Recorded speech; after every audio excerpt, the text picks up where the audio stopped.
Assalamualaikum warahmatullahi wabarakatuh. Perkenalkan, nama saya Hanunisa, NPM 197100024, kelas 5A SI Non-Rek BNJM.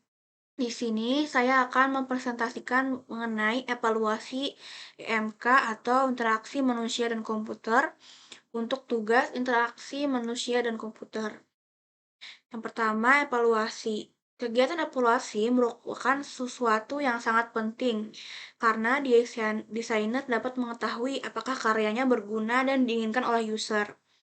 Evaluasi sendiri artinya adalah sebuah proses yang secara sistematis mengumpulkan data yang menginformasikan kepada kita tentang pendapat seseorang atau sekelompok user mengenai pengalamannya menggunakan sebuah produk untuk sebuah tugas tertentu dalam sebuah lingkungan tertentu.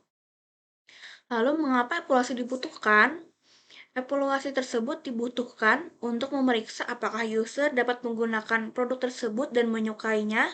Lalu, alasan lainnya adalah evaluasi kepuasan penggunaan terhadap sebuah produk dapat dilakukan menggunakan kuesioner dan atau interview. Lalu, kapan evaluasi dilakukan? Nah, selama proses pembuatan produk, supaya selalu sama dengan yang diminta atau dibutuhkan oleh user, proses ini biasa disebut formative evaluation. Saat produk tersebut telah jadi, yaitu melalui prototip, dan yang terakhir adalah evaluasi produk dapat dilakukan melalui riset pasar, baik melalui per orang atau sekelompok user.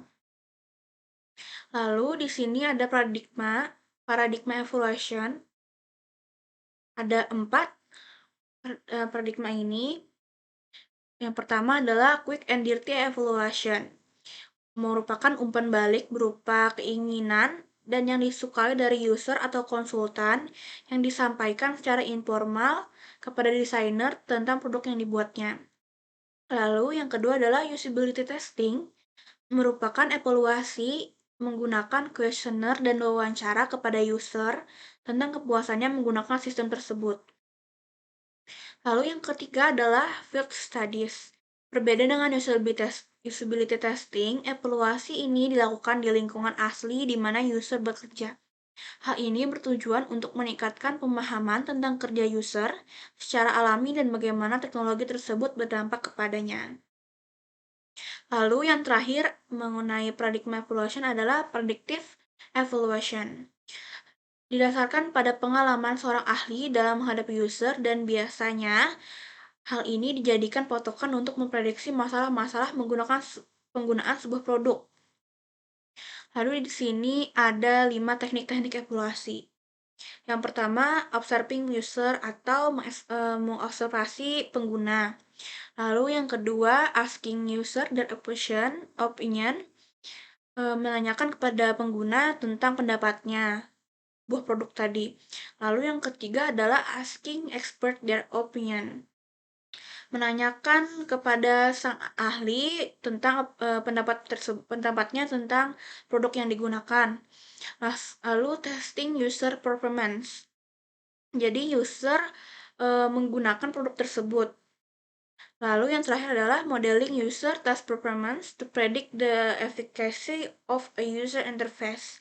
Jadi menyuruh pengguna untuk melihat efektivitasnya dalam penggunaan user interface-nya tersebut.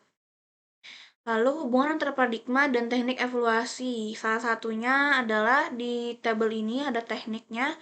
Observasi user, usability testingnya melalui video dan catatan, dilakukan analisa untuk mengidentifikasi kesalahan, investigasi cara kerja software, atau menghitung kinerja waktu. Lalu di asking user dengan menggunakan kuesioner kepuasan, maka dilakukan pengumpulan opini user. Interview kadang digunakan untuk mendapatkan opini yang lebih detail.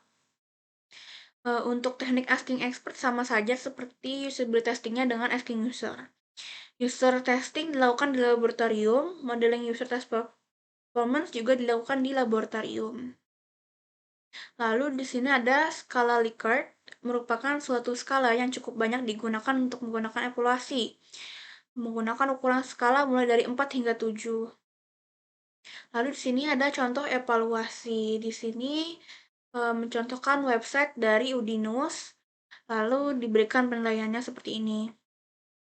Nah, layoutnya, kecepatan akses, produk akses, perpaduan warna, informasi yang selalu up to date.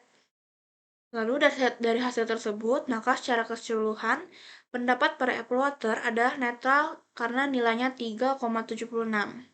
Kriteria yang paling bagus adalah informasi selalu up to date.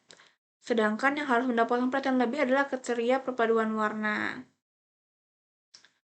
Nah, di sini nilainya untuk informasi yang selalu up to date adalah 4,2, sedangkan yang paling rendah adalah di perpaduan warna adalah 3,2.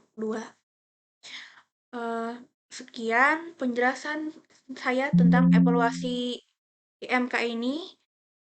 Salah hilap mohon dimaafkan. Assalamualaikum warahmatullahi wabarakatuh.